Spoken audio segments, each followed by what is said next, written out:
क्या आपने कभी सोचा कि आप जो दुनिया में इतना सब कुछ देख पा रहे हैं, ये जीवन आया कहाँ से? कभी आपके मन में सवाल तो आया होगा, हम शुरू से ही ऐसे थे या ये हमें वरदान में मिला? इसका जवाब है नहीं। जीवन आपके लिए ही नहीं, इस पूरी गैलेक्सी का एक रहस्य है। ये इंसान आज जो इतनी तरक्की अपने बुद्धि क्षमता से कर पा रहा है, ये खरबों करोड़ों सालों का विकास है। लेकिन सवाल ये भी उठता है कि ये जो जीवन है कहीं बाहर से आया या फिर ये पृथ्वी पर ही पनपा, और इतना सब कुछ हुआ कैसे? दोस्तों, सवाल तो बहुत से हैं और इनसे जुड़े हैं ऐसे कई छुपे हुए रहस्य। तो वीडियो को अंत तक जरूर देखना, और आप अगर नए हैं तो चैनल को सब्सक्राइब कर ले। वीडियो शुरू करते हैं। लाइफ इस दुनिया की ऐसी उपलब्धि है जो दुनिया के हर एक कोने में है। पृथ्वी पर हर एक जगह फल और फूल रही है। आज इन सभी प्राणियों में से हम यानी मनुष्य बहुत बुद्धिमान है। ये इससे पता चलता है कि जब इस समय कोई भी प्राणी जो अभी भोजन के लिए संघर्ष कर रहा होगा, वहीं हम इंसान आज मंगल पर रहने का सपना देख रहे हैं। वैज्ञानिकों का मानना है कि पृथ्वी पर जीवन की शुरुआत होना महज एक घटना थी जो कि 4 अरब साल पहले घटी थी। हमने इतने सालों में इतना विकास कैसे किया, चलिए आपको समझाते हैं। इंसान जो आज इतने आविष्कार कर रहा है, आज हमारे पास सब कुछ है। हम आसान भाषा में कहें तो इस पृथ्वी पर इंसान आज सबसे ताकतवर जीव है दोस्तों। लेकिन हमारे जीवन का विकास काफी रोमांच और कठिनाइयों से भरा रहा है। आज इस वीडियो में हम आपको वक्त में पीछे लेके जाएंगे, जब ये दुनिया महज एक आग का गोला था, और कैसे जीवन की शुरुआत से लेकर हम अब तक इतने बुद्धिमान जीव बन पाए। तो आपके सवालों का जवाब खोजने चलते हैं वक्त में पीछे। अभी से करीब 4 अरब साल पहले पृथ्वी बस आग का एक गोला था। हर जगह बस गर्म लावा था। चारों तरफ गैस और मिट्टी के बादलों ने पृथ्वी को चारों ओर से ढक रखा था। इसे ऐसे देखकर ऐसा लग तो नहीं रहा था कि यहाँ कभी आगे जाकर इतने विकसित जीव होंगे। वैज्ञानिकों के द्वारा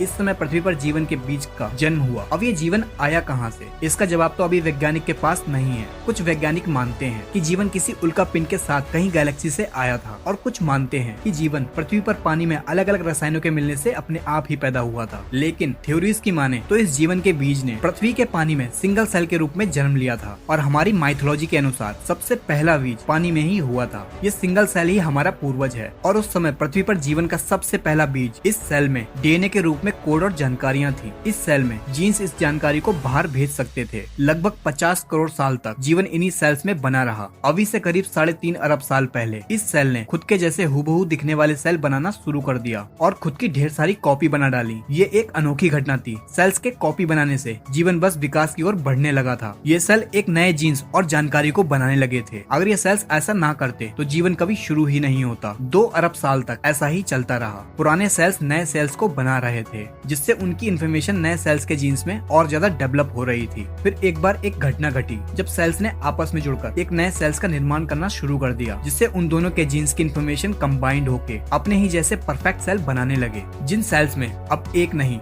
2 तरह के जीन्स की इन्फॉर्मेशन थी। इसके बाद ऐसा ही होता रहा। इन सेल्स में म्यूटेशंस होने लगे, जिससे मल्टी सेलुलर ऑर्गन्स पनपने लगा। जीवन धीरे धीरे डेवलप होता गया। जीन्स इन्फॉर्मेशन ट्रांसफर से ये और भी ज्यादा विकसित होते गए, जिस वजह से पानी में नए प्रकार के जंतु बन गए, जिनमें से एक प्रजाति के जीव हमारे पूर्वज थे। पानी में बस 3 इंच लंबे वाटर वॉर्म्स, जो कि अभी पूरी तरह से अंधे हैं और इन्हें प्रकाश को देखने की जरूरत अभी तक नहीं लगी, जिस वजह से प्रकृति ने इन्हें देखने के लिए आंखें नहीं दी। लेकिन अब समय आ चुका था अपने आप को खतरे से बचाने के लिए इन्हें आंखों को विकसित करना है। ऐसा करने में इन्हें 2 करोड़ साल का समय लगा, जिससे ऐसे सेल्स बन पाए जिससे ये प्रकाश को देख पाए। अब ये पहली बार ये रंगीन दुनिया को देख पा रहे थे, क्योंकि अब हमारे पूर्वजों की आंखें बन चुकी थी। अब इन्हें जरूरत थी ये जो भी देख रहे हैं इस इंफॉर्मेशन को स्टोर करने के लिए एक दिमाग, जो इनके ठीक आंखों के पीछे एक छोटा सा दिमाग विकसित होता गया। अब हमारे पूर्वज एवोल्यूशन के जरिए वर्म न रहकर एक मछली के आकार में आ गए। हमारा दिमाग अब छोटे छोटे डिसीजन और इन्फॉर्मेशन को प्रोसेस करने लगा। लेकिन जैसा हमने बताया, सेल्स के म्यूटेशन की वजह से कई तरह की प्रजातियां विकसित हो गई थी, जिनमें से कुछ खतरनाक भी थी। ऐसे ही खतरनाक प्रजातियां अब शिकार करने लगी थी। अब हमें जिंदा रहने के लिए इन खतरनाक जीवों से बचना होगा। हमने विकसित होकर अपनी चमड़ी को बहुत कठोर कर लिया, जिससे हम सरवाइव कर सके। लेकिन शिकारी भी विकसित हो रहे थे। उनसे बचने के लिए हमने उथले पानी में रहना शुरू कर दिया। लेकिन उथले पानी में ऑक्सीजन की मात्रा कम थी। हमने अपने आप को बचाने के लिए अभी से करीब 375 मिलियन साल पहले हमने कुछ ऐसा किया जो कि किसी भी जीव ने नहीं किया था। हमने ऑक्सीजन की कमी के चलते अपना मुंह पानी से बाहर निकाला। अब जो हवा ले रहे थे, हमारे शरीर में एक नए ऑर्गन यानी फेफड़ों का विकास हुआ। अब हम पानी और जमीन दोनों पर ही रहने लगे थे। अब हम हवा और पानी दोनों में ही सांस ले सकते थे। अभी से 365 मिलियन साल पहले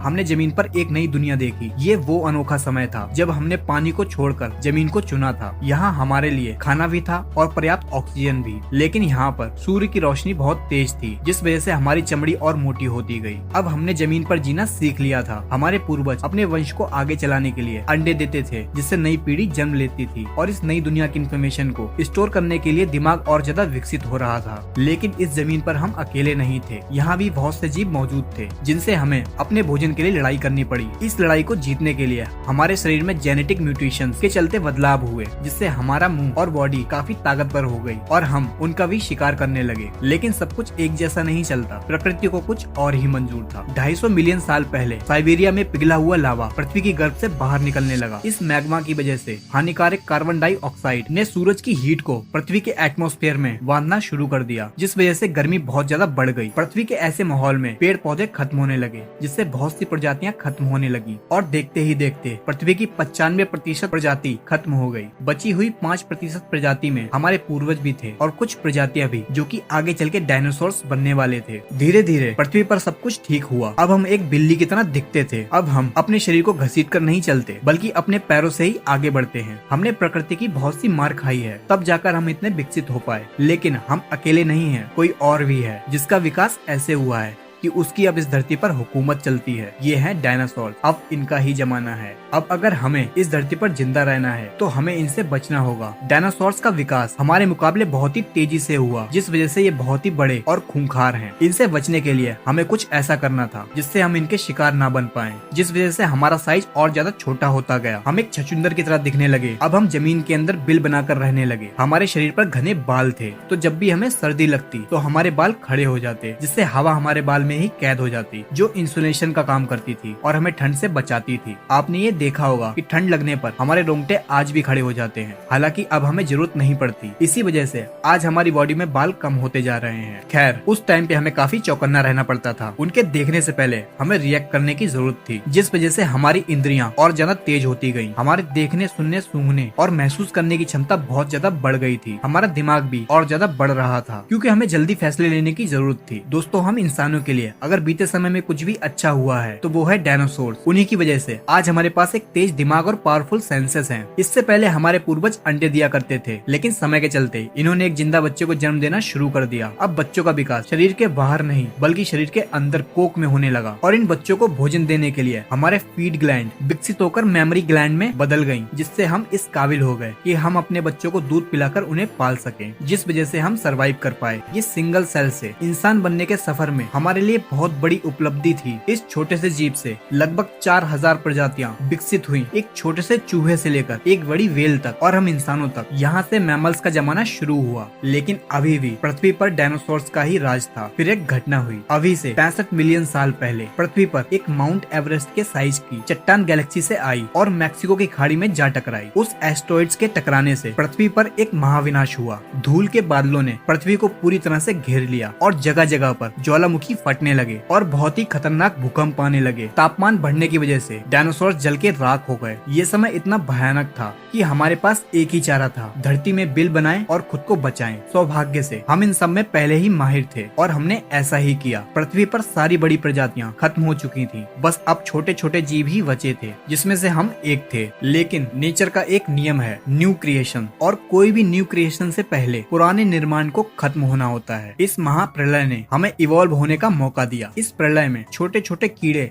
जैसे कॉकरोच आदि सरवाइव कर गए। अब हम जिंदा रहने के लिए केवल यही खाते थे। इन्हें ही खा के हमारे पूर्वज ने खुद को आगे बढ़ाया और अपने आप को जिंदा रखा। आज हम धरती पर हैं तो इसमें बहुत बड़ा हाथ इन कॉकरोचों का है, जिनको खाकर हमारे पूर्वज जिंदा रहे। उस समय हमारा साइज 6 इंच का था। धीरे धीरे पृथ्वी की परिस्थितियां फिर से बदलने लगी। महाप्रलय को अब 5 साल बीत चुके थे। पूरी पृथ्वी काफी हरी भरी हो चुकी थी। पेड़ और फल लगने लगे, जिसमें बहुत से न्यूट्रिशन थे। बहुत ही बेसिक बात बात है, हम जितना भी न्यूट्रिशन लेंगे हम उतना ही लंबा जिएंगे। लेकिन परेशानी ये थी कि फल पेड़ पर थे, तो हमने खुद को इस तरह से विकसित किया कि हम पेड़ों पर बंदरों की तरह चढ़कर उसी पर रहने लगे। अभी से 56 मिलियन साल पहले हम इस पेड़ों की दुनिया के आदी हो चुके थे। अब हमें जमीन से कोई भी लेना देना नहीं था। लेकिन आपको तो पता ही होगा, हमारी दुनिया इतनी आसान कहाँ। आने वाले 10 सालों तक पृथ्वी का टेम्परेचर बदलने लगा, जंगल सूखते गए और छोटे होते गए, जिस वजह से खाने की कमी होने लगी। ऐसे में हमने फिर से सर्वाइव करने के लिए जेनेटिक म्यूटेशंस के जरिए हमारी पूंछ गायब होती गई, हमारे हाथ और पैर और ज्यादा लंबे होते गए, जिससे हम हमेशा पेड़ों की डालियों से चिपके रहते थे। हम पृथ्वी के माहौल के हिसाब से ढलते गए। लेकिन पृथ्वी का बदलाव यही नहीं रुका। अफ्रीका और अरेबियन टेक्टोनिक प्लेट्स खिंचने लगी, जिससे ईस्ट अफ्रीकन रिफ्ट वैली का निर्माण हुआ और इसके किनारे पर 3,500 किलोमीटर लंबी पर्वतमालाएं बनी। कभी इंडियन ओशन से लाके बादल पानी बरसाते थे, लेकिन उन बादलों को ये पहाड़ रोक रहे थे, जिस वजह से अफ्रीका के उस इलाके में सूखा पड़ने लगा, सारे संसाधन खत्म होने लगे। लेकिन हमारे पूर्वज अफ्रीका के उसी हिस्से में फंसे थे। अब हमने खुद को बचाने के लिए हमने भूख के चलते पेड़ को छोड़ने का फैसला लिया। अभी से लगभग 4.4 मिलियन साल पहले हम पेड़ों से उतरकर नीचे जमीन पर भोजन की तलाश में निकले। अभी हम 4 फीट लंबे थे और हमारा दिमाग एक संतरे के जितना था। अब जो भी पेड़ मौजूद थे वो काफी दूर दूर थे, जिस वजह से हमने ऐसा किया। अब हम धीरे धीरे 2 पैरों पर चलना सीख गए, जिस वजह से हमारे हाथ आजाद थे, जिससे हम नीचे खड़े होकर पेड़ से फल तोड़ लेते थे, जिस वजह से हमारी ऊर्जा इस्तेमाल नहीं हो रही थी। आने वाले 1.2 मिलियन सालों तक हमारा क्रमिक विकास होता रहा और हमारा शरीर इस तरह से विकसित हुआ कि हम 2 पैरों पर और तेज भागने लगे और हम आसानी से खाना पानी खोजने लगे। लेकिन 2 पैरों पर चलने की वजह से बच्चे पैदा करने में कठिनाई आने लगी, जिससे पूरी तरह से विकसित बच्चे को जन्म देना आसान नहीं था। फिर सेल्स म्यूटेशंस के चलते हमने ऐसे बच्चे को जन्म देना शुरू किया जो समय से पहले ही पैदा हो जाते थे। माँ की कोख में बच्चे का जो भी जरूरी विकास होना होता और बचा हुआ विकास जन्म के बाद होता।